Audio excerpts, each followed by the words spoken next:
Hello, bienvenue sur le tutoriel pour coudre le sweat Celia. Le sweat Celia est un sweat qui se décline en 6 variations. Vous avez une version crop qui est légèrement courte, une version robe courte et une version robe longue. À ceci, vous pouvez y ajouter 2 types de manches. Une manche très bouffante au poignet et une manche avec de nombreux plis plats en tête de manche.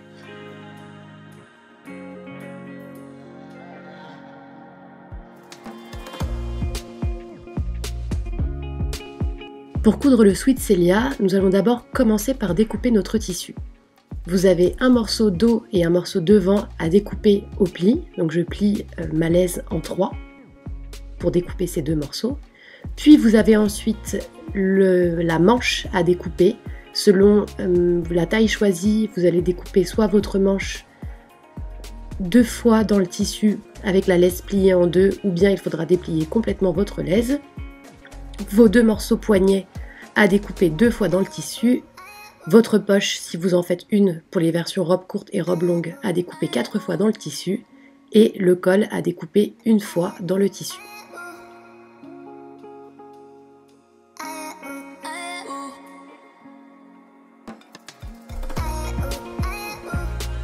Pour cette version, moi j'ai choisi de réaliser une robe longue avec la manche à multiples plis plats.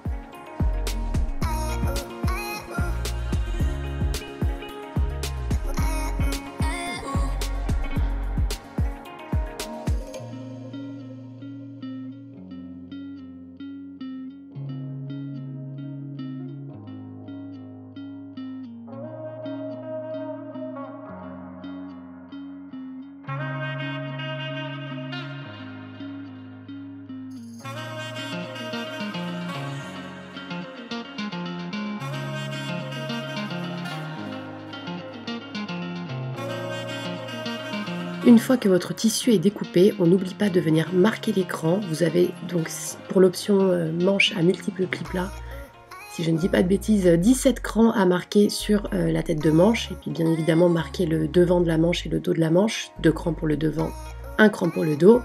Et vous venez également marquer l'écran sur votre morceau devant et votre morceau dos.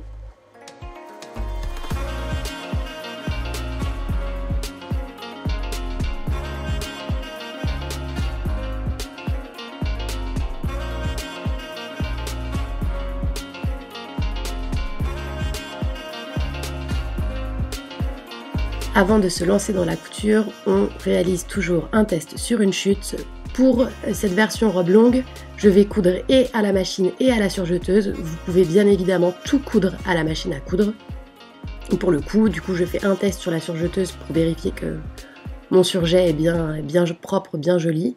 Et je vais faire un test sur la machine à coudre du point droit, car on va faire des coutures de maintien, des coutures mortes sur la manche notamment.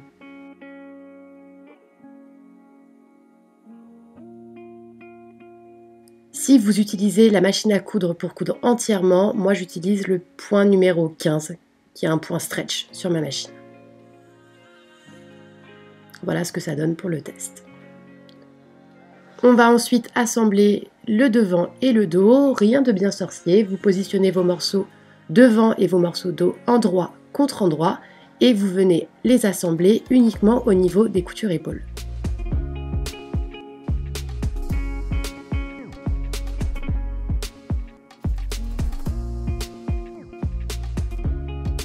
Vous passez tout ça sous la surjeteuse ou votre machine à coudre en fonction de ce que vous avez.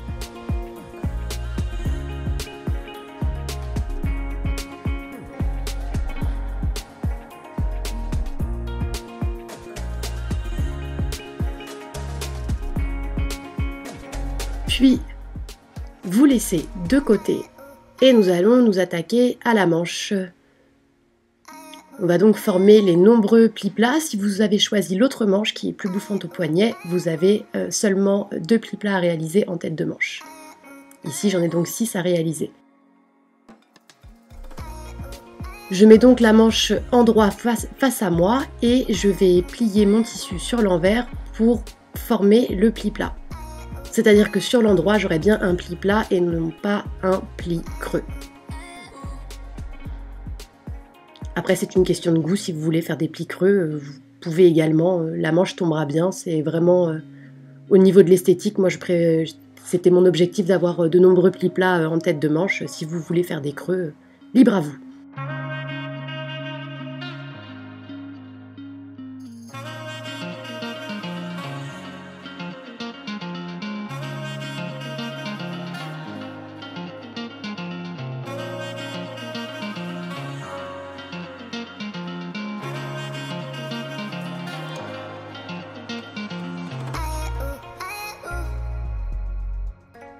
Une fois vos plis plats réalisés, on retrouve une tête de manche qui ressemble à une tête de manche et vous allez venir faire une piqûre au point droit à environ 5 mm du bord du tissu pour maintenir vos plis plats en place.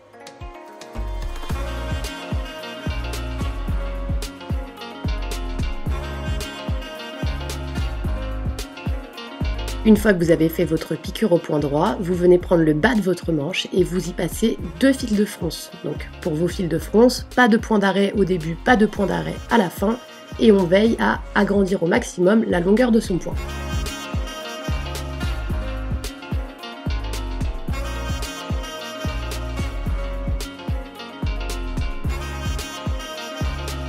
Nous passons maintenant aux poignets. Vous prenez vos poignets et vous les pliez envers contre envers dans leur hauteur et vous marquez le pli au fer à repasser.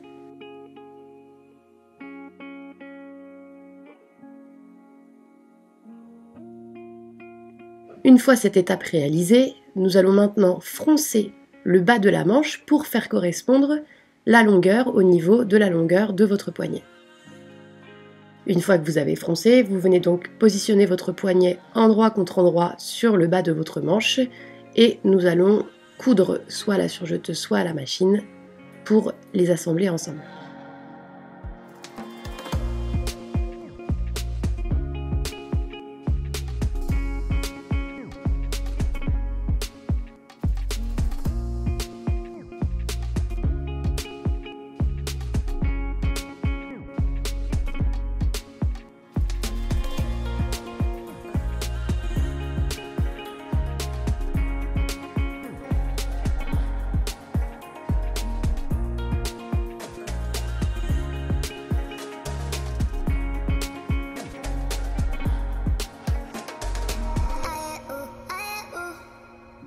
Vos manches sont maintenant prêtes, nous allons les assembler au corps de notre vêtement.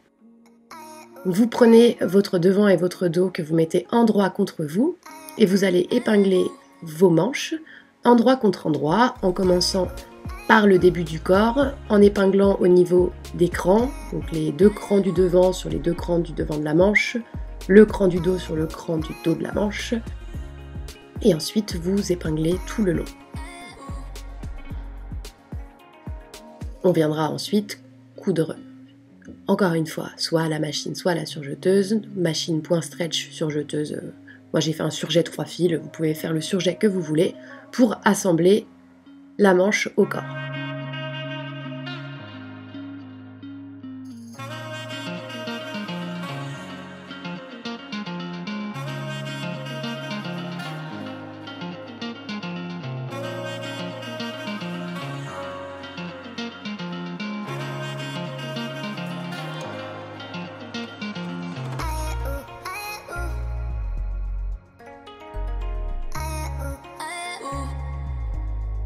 Ça commence maintenant à ressembler vraiment à un vêtement.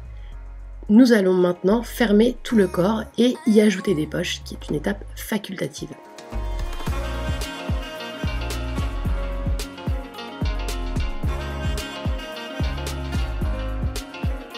Donc j'ai d'abord commencé par ajouter les poches au corps de ma robe. Donc j'ai mesuré au niveau du bas de l'emmanchure à peu près 20 cm pour positionner ma poche et j'ai positionné endroit contre endroit et cousu à 1 cm.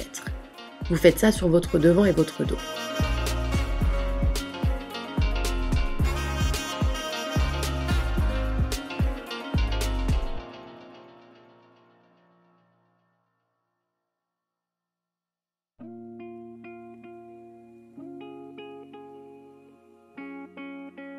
Une fois que vos poches sont cousues, vous allez mettre votre vêtement envers visible contre vous et donc tout votre vêtement sera donc lui endroit contre endroit et vous allez venir fermer le corps de votre vêtement. Vous commencez toujours par les jonctions des coutures, donc j'ai commencé au niveau du poignet, au niveau de l'emmanchure et ensuite vous épinglez le tout. Vous épinglez donc si vous avez des poches, également vos poches endroit contre endroit.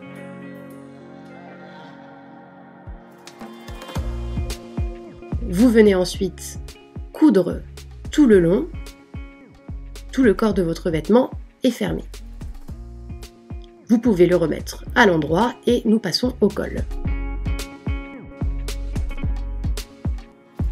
Pour le col, vous allez d'abord l'assembler par les petits côtés, endroit contre endroit.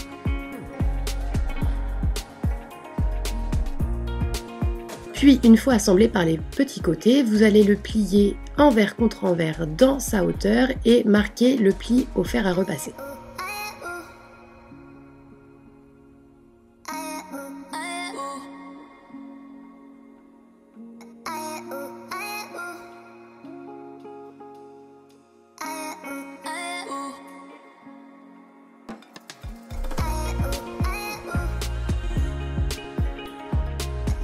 Une fois votre col formé, vous allez maintenant venir l'assembler à votre vêtement.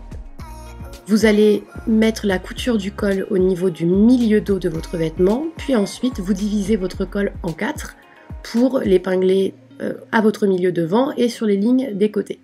Votre col est plus petit que l'encolure de votre vêtement, c'est complètement normal. Il va falloir l'étirer légèrement en épinglant pour que celui-ci, une fois cousu, soit plaqué au niveau de votre buste et votre dos.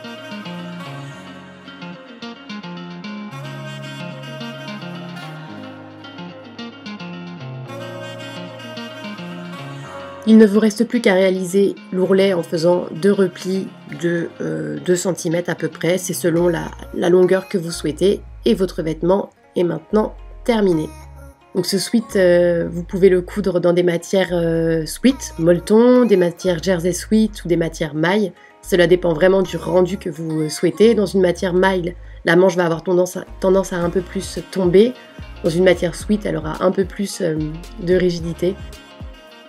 C'est vraiment un vêtement qui est hyper confortable et que vous pouvez décliner de différentes manières selon le style que vous avez envie de lui donner.